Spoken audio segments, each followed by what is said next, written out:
What's up everybody? I'm going to show you a quick way to install a residential handrail. Could be for commercial or residential. The way I'm going to show you is very simple. The requirement height for a handrail in residential homes is between 30 and 38 inches, so it can sit somewhere between there.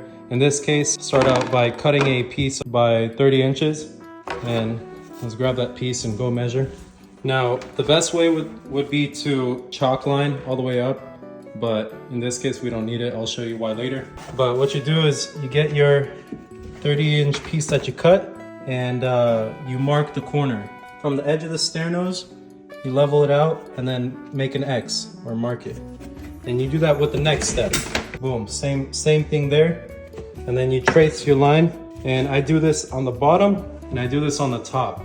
Now to measure out your handrail, you want to make sure that you have a stud. And once you know where your studs are, you take your tape measure, you go 3 inches past the stud and 3 inches past the stud, and there's your handrail length. So let's go cut it. Cut my handrail at 45. This handrail is a little thin, so I didn't bother doing 22 returns.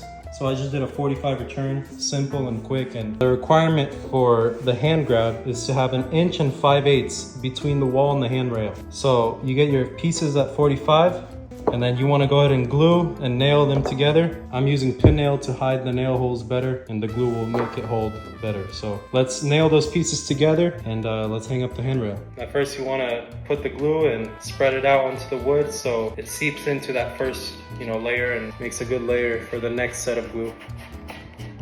You wait like a couple seconds to let it dry out, and then you go ahead and nail together your handrail. Alright, I got my first corner in. Let's go get the other corner and hang up the handrail. Alrighty, let's prepare to drill in the first 2 brackets. The code is you don't want to bracket more than 36 to 48 inches or 4 feet between each other. So let's just eyeball it and set a bracket. We're probably gonna need 5 brackets here. Make sure you have a number 3 Phillips. It's just the easiest way to screw it into a stud. Let's screw in our bracket into the stud on top and bottom. Alrighty, so mark wherever your stud is on that line that you drew earlier. Let's go and screw it in. Now you don't want to do it all the way tight because you still need to level it out, flush it out with the handrail. It's probably gonna be easier if you guys just go ahead and get a chalk line, but I like to do it this way because it's quicker. And I don't like using a chalk line because it gets messy and dirty. That's all up to you guys if you want to use a chalk line or not. So let's go ahead and get the handrail up here, put it on.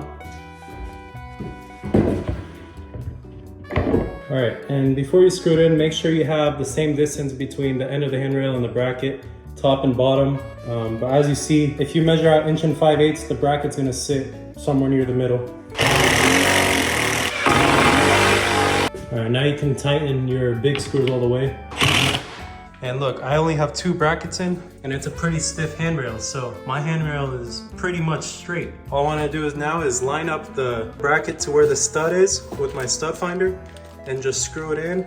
And you don't have to worry about this being not straight because it's straight right now. So let's finish screwing in these brackets, and there you go. There you have your residential handrail. So this handrail only requires like 5 brackets. So just go ahead and space out the brackets evenly with your stud finder, obviously. And make sure this little plate right here is in the same location as the other ones to get your 1 inch and 5/8. Thanks for watching, guys.